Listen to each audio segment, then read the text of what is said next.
Sobat Tani, hari ini kita akan melaksanakan aplikasi jamu ternak untuk sapi yang terjangkit penyakit mulut dan kuku. Bagaimana tahapannya? Yuk sama-sama kita lihat.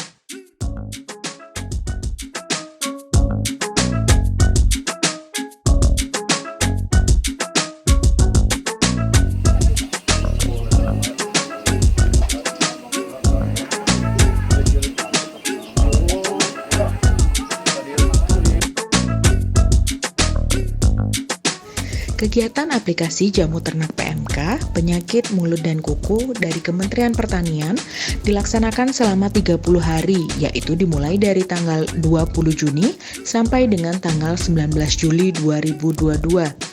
Kegiatan ini merupakan kerjasama antara Balai Penelitian Tanaman Rempah dan Obat, Balai Penelitian Ternak, dan BB Penelitian Veteriner di bawah Badan Litbang Pertanian dengan Koperasi Peternak Susu Bandung Utara yang berlokasi di Desa Cibodas, Kecamatan Lembang, Kabupaten Bandung Barat. Kegiatan ini melibatkan 11 peternak sapi dengan jumlah hewan yang diuji sebanyak 20 ekor sapi yang terserang penyakit mulut dan kuku. Jamu PMK terdiri dari jamu serbuk dan jamu cair. Pemberian jamu serbuk diaplikasikan secara oral atau dicekok untuk mengurangi luka pada area mulut sapi. Sedangkan pemberian jamu cair disemprotkan pada luka di bagian kuku dan kaki sapi. Adapun beberapa rangkaian kegiatan yang dilakukan selama aplikasi jamu PMK antara lain, sebelum pemberian jamu, sapi dihitung berat badannya terlebih dahulu untuk mengetahui dosis jamu yang akan diberikan. Dosis yang diberikan yaitu sebesar 10 gram jamu PMK per 60 kg berat badan sapi. Perhitungan bobot sapi dilakukan dengan cara mengukur lingkar badannya, kemudian dimasukkan ke dalam rumus, maka akan diketahui berat badan sapi tersebut. Pada aplikasi terakhir, pemberian jamu PMK, berat badan sapi dihitung kembali untuk melihat berat badan sapi setelah 30 hari pengujian.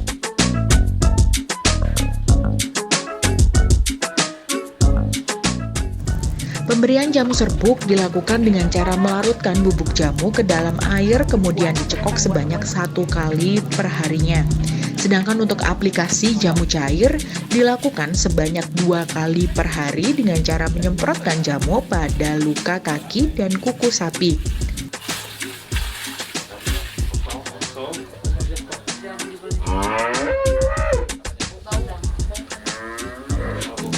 Pengamatan dan pengambilan parameter dilakukan pada hari ke-1, 3, 7, 10, 20, dan 30, yaitu berupa pengukuran suhu tubuh sapi dengan menggunakan termometer pada area rektum sapi, pengambilan sampel darah melalui pembuluh di area pangkal ekor, pengambilan sampel untuk PCR dengan cara swab dari lesi dan orofaring sapi. Seluruh kegiatan aplikasi dibantu oleh tim kesehatan hewan KPSBU, dokter hewan yang bertugas, serta staf Balai Veteriner Subang. Kemudian hasil swab dan darah selanjutnya dianalisa di laboratorium Balai Veteriner Subang.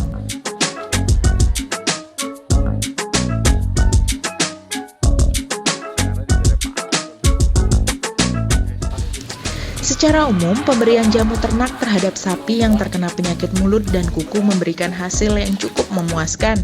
Sapi yang terserang PMK menunjukkan salah satu gejala yaitu tidak adanya nafsu makan. Namun setelah diberi jamu PMK, sapi tersebut menunjukkan nafsu makan yang meningkat. Jika dilihat dari data, nafsu makan sapi yang terkena PMK turun sampai 75% pada hari ketiga. Dan nafsu makan mulai meningkat di hari ke-7 dan semakin meningkat di hari ke-10 selama proses pemberian jamu PMK berjalan.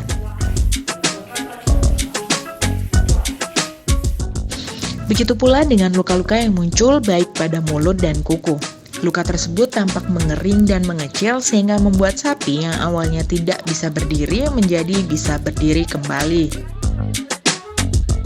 Indikasi lain kesembuhan yang ditunjukkan oleh sapi uji yaitu dengan adanya peningkatan produksi susu. Beberapa sapi uji mengalami penurunan dan bahkan tidak produksi susu sama sekali saat terinfeksi PMK. Berdasarkan hasil interview dengan para peternak, diketahui bahwa produktivitas susu sapi mulai meningkat sampai pada taraf kurang lebih 80%. Meskipun produksi susu belum kembali sepenuhnya seperti saat sapi sebelum terinfeksi PMK, hal ini memberikan harapan yang baik untuk para peternak susu sapi. Di samping itu, berdasarkan wawancara dengan peternak sapi, diketahui bahwa sapi mengalami kemajuan. Hal ini terlihat dari meningkatnya nafsu makan, berkurangnya hipersalivasi, lesi pada area lidah yang menunjukkan kesembuhan, serta luka pada kaki sapi yang mengering.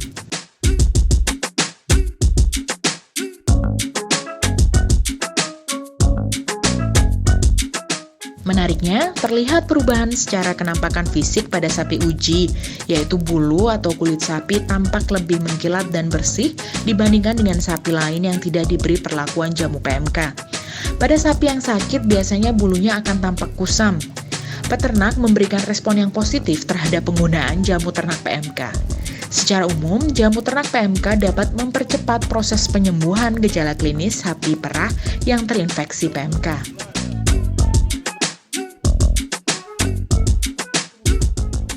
Namun, dari 20 sapi uji yang digunakan untuk aplikasi jamu PMK ini, 3 diantaranya harus diafkir. Kondisi imun yang tidak kunjung meningkat dan kondisi tubuh sapi yang juga tidak kunjung membaik menjadi kekhawatiran terbesar dari para peternak. Sapi-sapi tersebut dikhawatirkan akan mengalami kematian, maka dilakukan penyembelihan. Dari hasil wawancara diketahui bahwa 3 sapi yang harus diafkir tersebut sedang mengalami kondisi postpartum, di mana 3 sapi itu baru saja melahirkan. Ini bisa menjadi alasan yang besar atas lambatnya proses perbaikan kondisi sapi dari gejala PMK.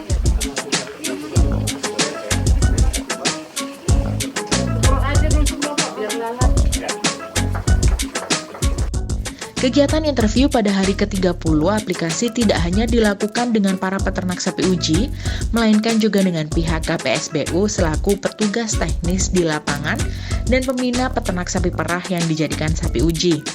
Interview dilakukan dengan Bapak Dr. Andes Dedi Setiadi selaku Kepala KPSBU, Dr. Hewan Fatul selaku dokter hewan di KPSBU Lembang, dan Bapak Dedi Atam SPT selaku petugas di lapangan. Dalam satu suara, KPSBU Lembang menyatakan dengan adanya aplikasi jamu PMK ini diharapkan bisa menjadi alternatif untuk menanggulangi wabah PMK.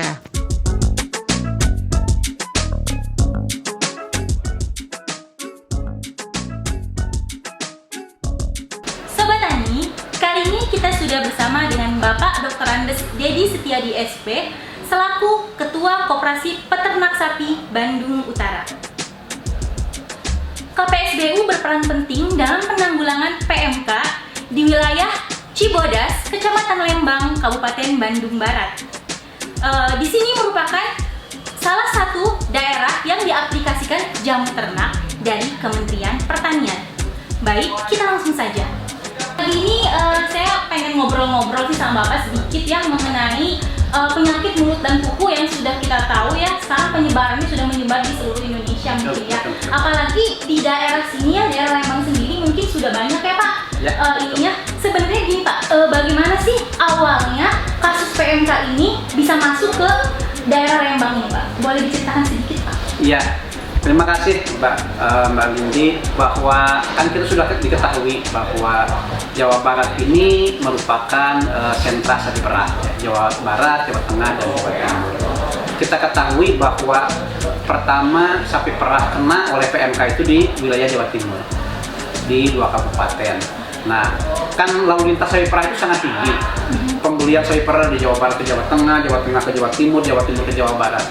Sehingga karena PMK ini kan ketularannya 100% dan bisa dibawa oleh sapi, bisa dibawa oleh kendaraannya, dibawa oleh orangnya, airborne juga kan yang bisa dibawa oleh angin.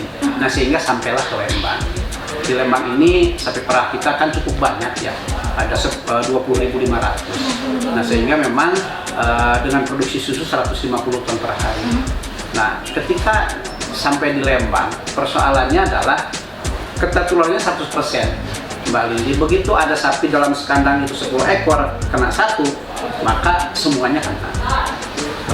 Penyebarannya sangat cepat sekali. Penyebarannya sangat cepat, dan yang paling kita takutkan memang tingkat kematiannya rendah, 5% lah, plus minus.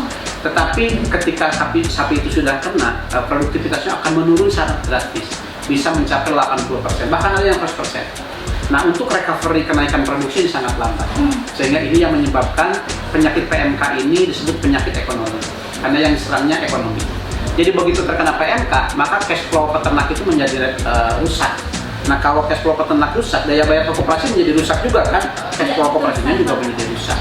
Sehingga peternaknya ada yang kehilangan pekerjaan, karena sapinya tidak berproduksi, koperasi juga cash flow terganggu, dan persusuan nasional juga terganggu, karena produksi kita yang baru 22% ini untuk kebutuhan nasional, ya sekarang sudah keambil lagi oleh PMK. Iya, berarti itu sangat saling mempengaruhi. Sangat saling mempengaruhi. Oke Pak, kalau gejala awalnya sendiri Pak, bisa dijelaskan bagaimana sih gejala awal si sapi itu yang terserang PMK itu Pak? Ya, jadi awal mulanya sapi yang terkena PMK itu dia panas sampai dengan 40 derajat Celcius. Kemudian nafsu makannya berkurang. Nah, setelah itu kemudian ada lekuhan di mulut. Kemudian ada lekuhan juga di kaki, di antara dua kuku ya, di antara dua kuku belah. Nah, kalau sudah seperti itu, maka sapi tidak mau makan. Kalau sapi kemudian keluar air liur yang banyak, terus menerus berbusa. Nah, kalau sudah seperti itu, sapi tidak mau makan. Nah, kalau sudah tidak mau makan seperti itu produksinya bisa 100% hilang, 80% di tangan pasti akan hilang produksinya. Oh, jadi memang sangat berpengaruh ya? Sangat dahsyat. Jadi ini adalah penyakit yang paling ditakuti oleh peternak sapi perah di seluruh Indonesia, terutama sapi perah ya. Karena kan kalau sapi potong, begitu dipotong selesai. Tapi kalau sapi perah kan umurnya long term, sehingga memang dia memerlukan kesehatan yang panjang. Sapi itu kan bisa beranak sampai 7 kali. Nah, sehingga perlu karena umur yang panjang memang perlu kesehatan yang panjang. Ini sekarang terkena. Nah, itu ada persoalannya. Belum juga kematian di tingkat perdetnya ini sangat tinggi. Sehingga memang terjadi depopulasi yang sangat tinggi. Nah, saya takut juga recovery-nya seperti apa nanti. Karena sapi-sapi bibitnya hilang karena PMK. Sekitar sudah berapa ya Pak di sini yang terkena PMK? Di Lembang ini yang terkena PMK ini sekarang sudah 9.800. Nah, kemudian alhamdulillah vaksinasi sudah dilakukan di kita ini. Ya, alhamdulillah kami berterima kasih kepada Kementan yang telah memprioritaskan sapi perah sebagai vaksin pertama. Jadi sapi perah milik rakyat itu oleh Kementan diberikan vaksinasi pertama. Sehingga kita lakukan. Di Lembang saja sudah 10.500. Karena kan yang sudah kena nggak divaksin ya? Iya. Malahan sekarang, hari ini kita akan vaksin booster yang kedua. Nah, minta doanya saja ya, mudah-mudahan sapi perah kita ini cepat sembuh. Iya, amin ya. Bagaimana peran dari KPSBU sendiri dalam mengendalikan si serangan PMK ini Pak? Ya, dari awal sejak kenanya PMK masuk ke Jawa Barat, maka KPSBU yang pertama memberikan selebaran kepada peternak. Seluruh peternak dikasih selebaran. Jadi kenali gejala PMK. Nah, suhu panas sampai 40 derajat, kemudian air liur keluar terus menerus, kemudian ada lekuhan di mulut, ada lekuhan di kaki.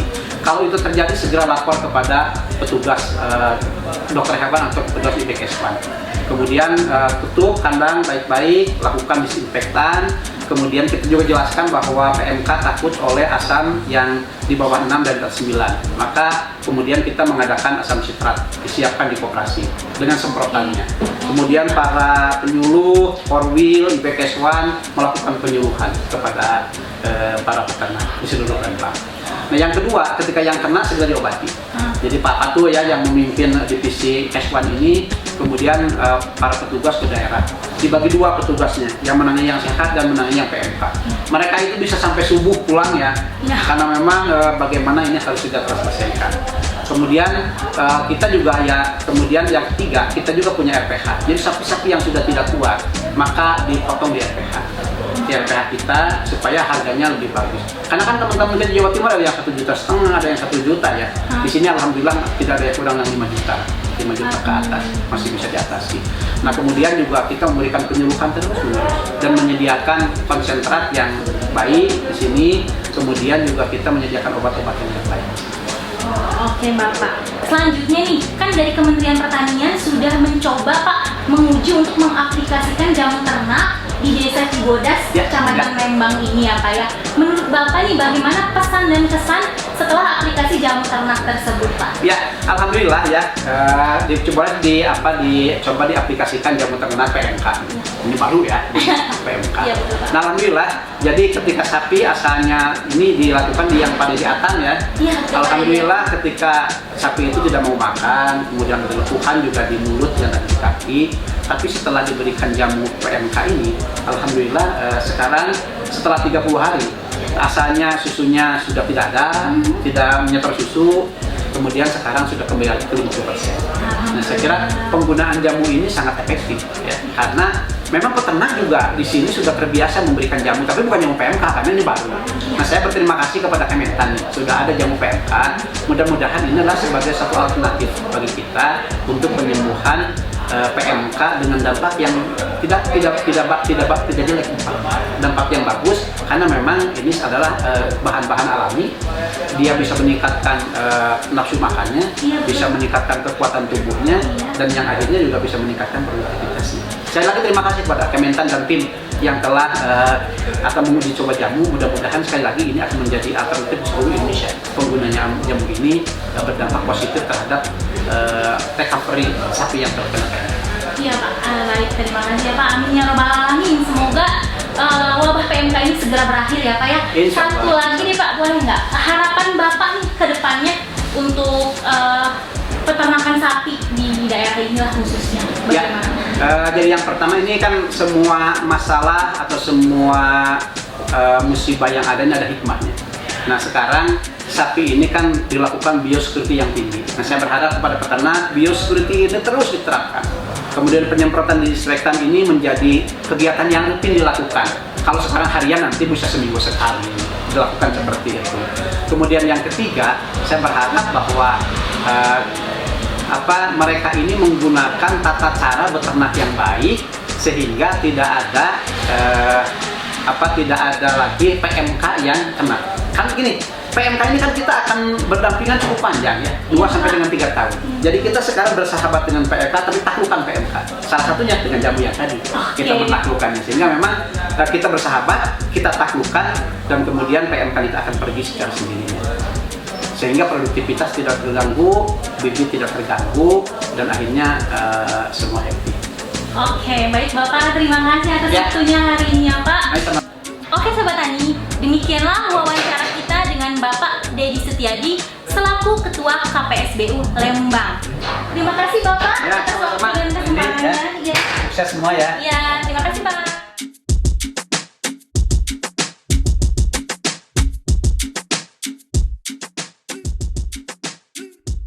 Kementerian Pertanian memberikan sertifikat sebagai ucapan terima kasih kepada semua peternak yang sapinya dijadikan sapi uji untuk aplikasi jamu ternak. Penyerahan sertifikat juga diberikan kepada Bapak Dr. Andes Dedi Setiadi, SP, selaku Kepala KPSBU Lembang, yang diwakili oleh Ibu Dr. Evi Safitri Iriani, MSI, sebagai PLT Kepala Balai Penelitian Tanaman Rempah dan Obat. Dan sebaliknya dari KPSBU kepada Kementerian Pertanian.